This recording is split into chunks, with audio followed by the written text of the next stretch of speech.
Um bom dia a todos, que Deus possa continuar nos abençoando em nome de Jesus. Trazer aqui uma breve palavra de meditação, de reflexão para todos os membros, amigos, irmãos da Igreja Evangélica Restaurando Vidas, a igreja que é uma palavra.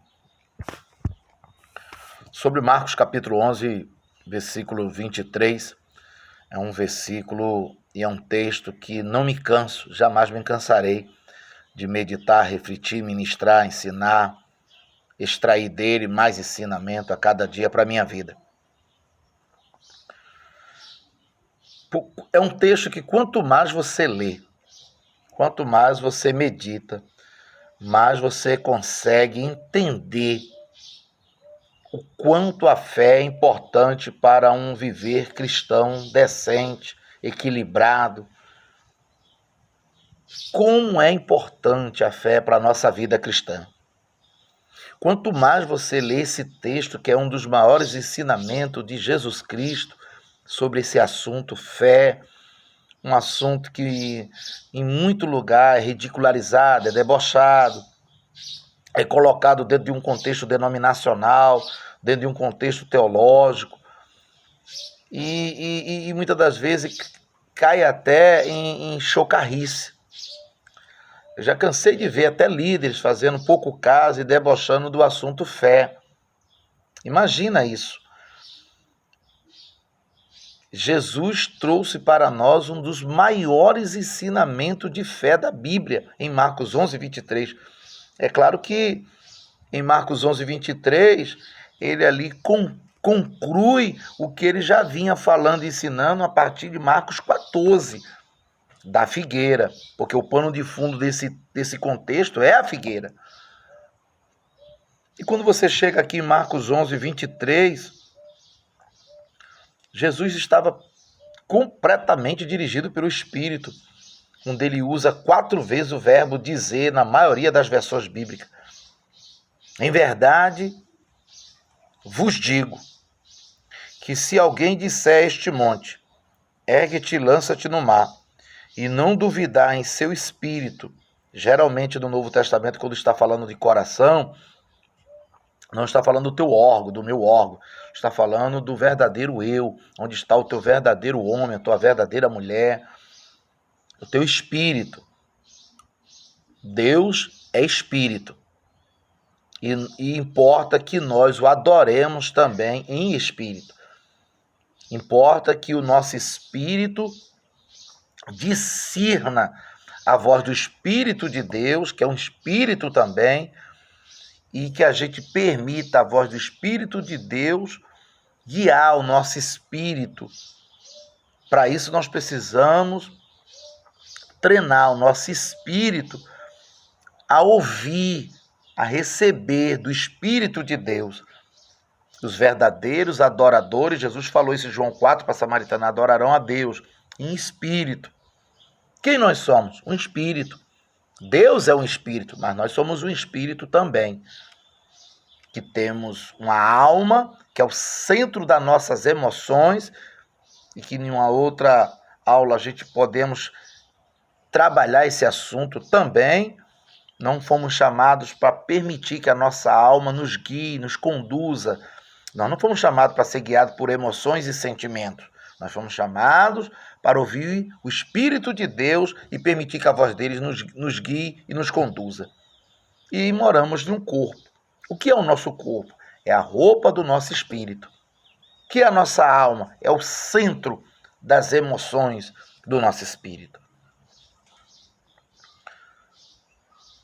Em verdade, vos digo que se alguém disser a este monte, lança-te no mar e não duvidar no seu espírito, mas crê que se fará o que diz, lhe será feito. Ou em outra versão, tudo o que disser será feito. E eu vejo que a maioria das pessoas, elas por não entender esse assunto fé, elas conduzem a vida delas religiosamente baseado em costumes denominacionais.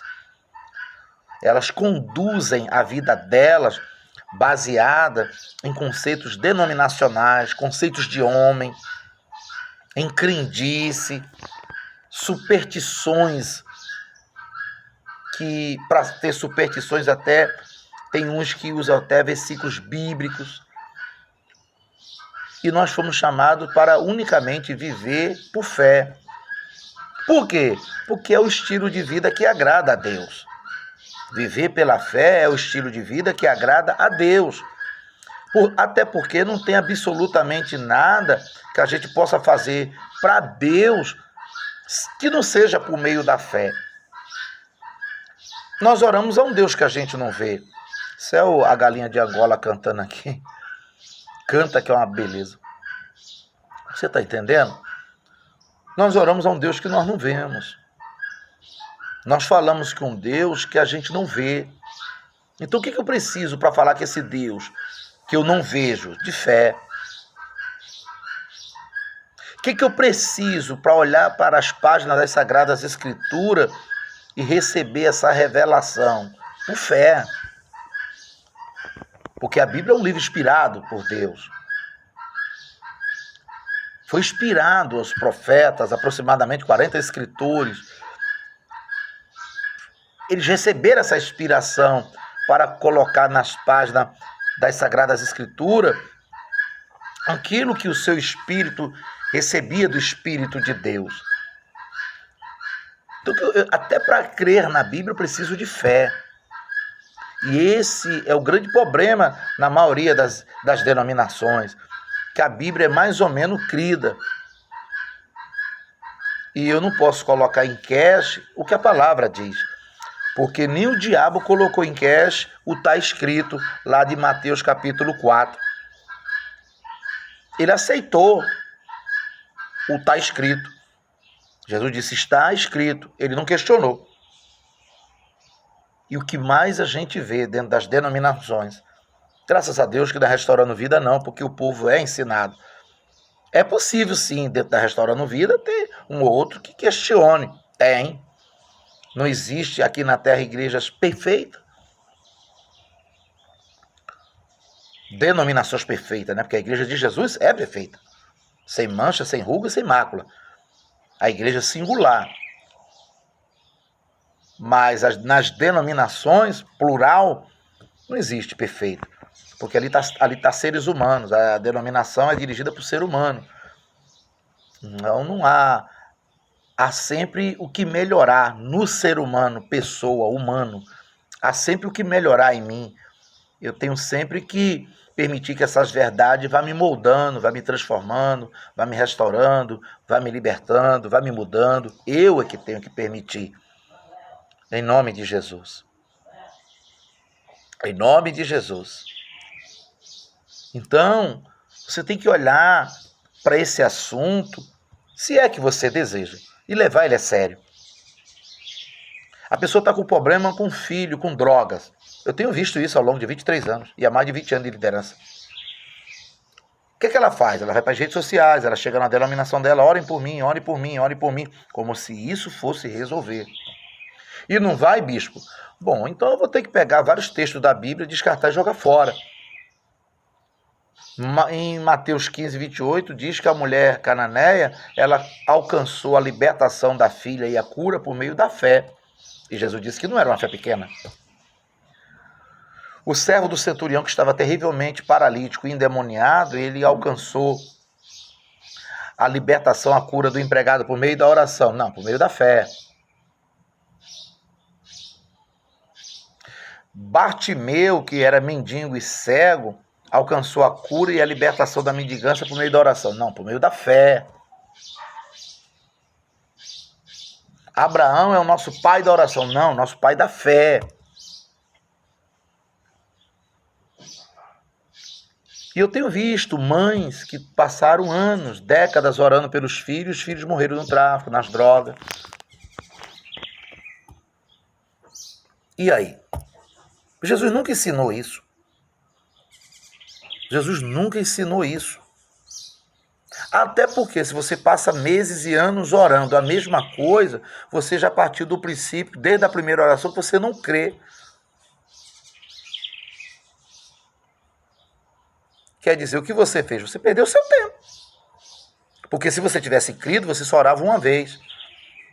Todas as outras vezes seriam ações de graça, porque da primeira vez que você orou, Deus ouviu e te respondeu. Daniel, quando ele orou a primeira vez, ele sabia que Deus ouviu. E ele sabia que Deus já tinha providenciado a resposta. As outras orações ele fez de ações de graça, louvando e bendizendo o nome do Senhor. Tanto é que ele continuou em ações de graça. E a coisa aconteceu no 21º dia. Então, quando você olha para esse texto aqui, você vê Jesus nos ensinando o poder das nossas declarações. Como foi que Jesus identificou e viu que a fé da mulher cananeia era grande? Em Mateus 15, por aquilo que ela disse. O que chamou a atenção na vida do centurião? O que ele disse. Diga uma palavra. O que chamou a atenção na vida de Bartimeu? Aquilo que ele falou, aquilo que ele disse. E por que seria diferente na tua vida? Observa aquilo que você todo dia declara, aquilo que todo dia você fala. E baseado em Marcos 11:23, só te tem uma alternativa, não é duas nem três. É mudar a tua maneira de pensar e mudar as tuas crenças. Uma crença errada, uma crença equivocada vai fazer com que você perca muitos anos da tua vida vivendo religiosamente. Não sei se você já percebeu, mas as pessoas levam muito mais a sério o que o médico diz, o que o especialista diz, o que o advogado diz, o que o promotor diz, o que o juiz diz. Às vezes até o que as pessoas dizem, do que o que a Bíblia diz. Pode perceber isso. As pessoas levam muito mais a sério o que o médico diz. O médico disse que eu tenho esta doença. Quer dizer, então quem mentiu foi a Bíblia, né? Porque ela diz que Jesus levou. Então é a Bíblia que é mentirosa. Tá bom. A pessoa faz uma corrente de libertação de maldição. Mas qual maldição? Se a Bíblia diz que ele se fez maldito na cruz para que tu seja bendito, bendita, favorecido, favorecida. Então quer dizer que o errado é a Bíblia, né? O pastor A, B, ou C ou D é que está certo. E a Bíblia é que está errada. Tá bom. Tá bom. Quer dizer, o que a receita e a bula do remédio diz tem um peso maior na tua vida do que a Bíblia. Não, bispo, a Bíblia para mim é verdade. Se é verdade, então por que você não age à altura dessa verdade que você diz que é verdade? Quer dizer, o que você diz não está em harmonia com o que você crê. O que você crê não tem harmonia com o que tu diz. Você fala uma coisa e faz outra. Então pensa um pouco.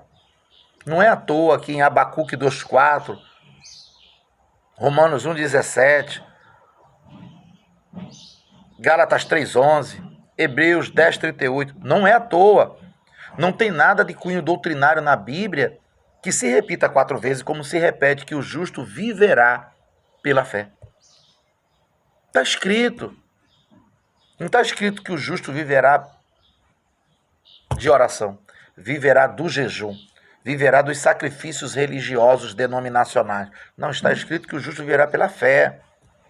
Até porque, sem fé, Hebreus 11:6 diz que é impossível agradar a Deus. Pensa nisso, revê teus valores nesse... Hoje é dia 30 de dezembro de 2020.